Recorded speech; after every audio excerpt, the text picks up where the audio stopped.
Hello बच्चों, let's read this question. The question से given below two statements, one is labeled as assertion and other is labeled as reason. Assertion: two identical block A and B thrown with same velocity u at two different angles with horizontal attain the same range r. If A and B reaches the maximum height h1 and h2 respectively, then r equal to 4 under root h1 into h2.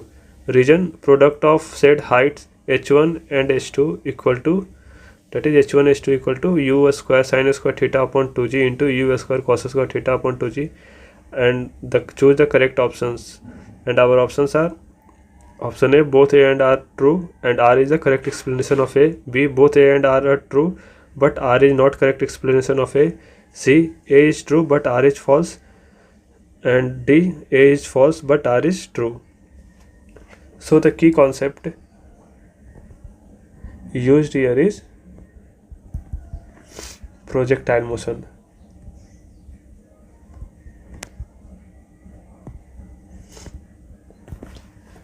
Right.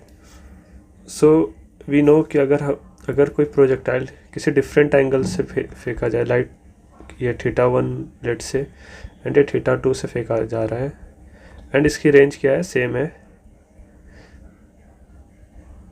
Right. तो हम जानते हैं θ1 θ2 and ये θ1 है. θ1 plus θ2 equal to क्या होता है, 90 degree. Right. And हमें फॉर्मूला पता है हाइट का क्या होता है, that is h equal to you square sine square theta upon 2g. Right. So question में गिवन है अगर θ1 एंगल से फेंका जाता है तो हाइट कितने अटेंड करता है, डेट इज h1. सो हम लिख सकते हैं h1 equal to you square sine square θ1 upon 2g, and θ2 से अगर फेंका जाता है तो हाइट h2 अटेंड करता है.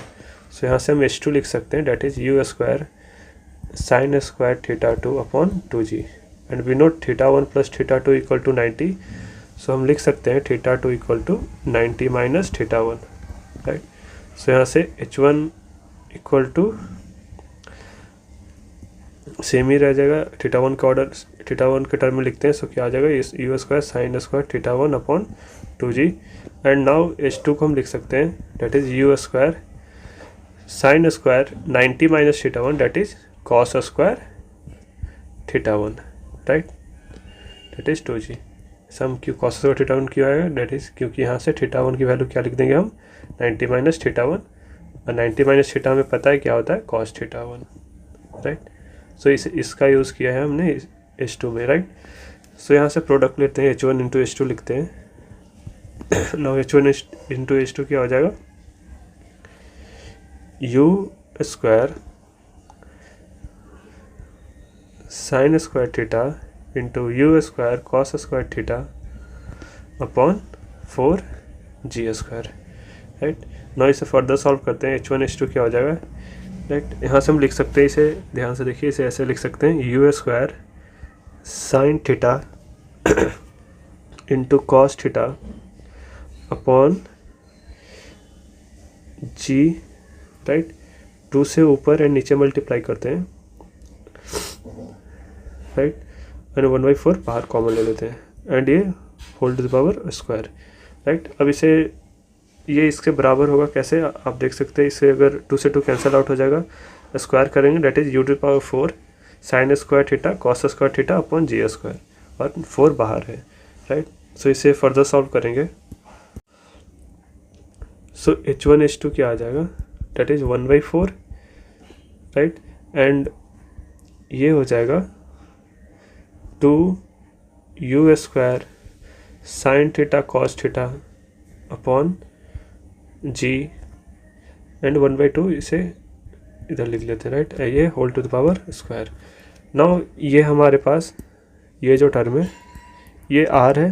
Right. So this is are.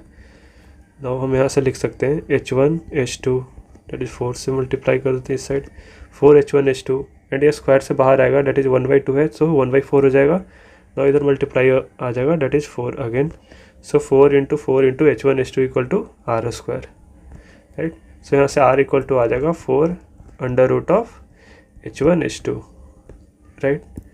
So this is the value of R when θ1 plus theta two equal to 90 degree, right. यहाँ से हम देख सकते हैं कि अगर डिफरेंट एंगल से फेंका जाए, that is theta one and theta two, अगर हाइट इक्वल, सॉरी रेंज अगर इक्वल आए, सो रेंज का फॉर्मूला क्या आया हमारा निकल कर, that is r equal to 4/√h1 into h2, that is this is the assertion, right.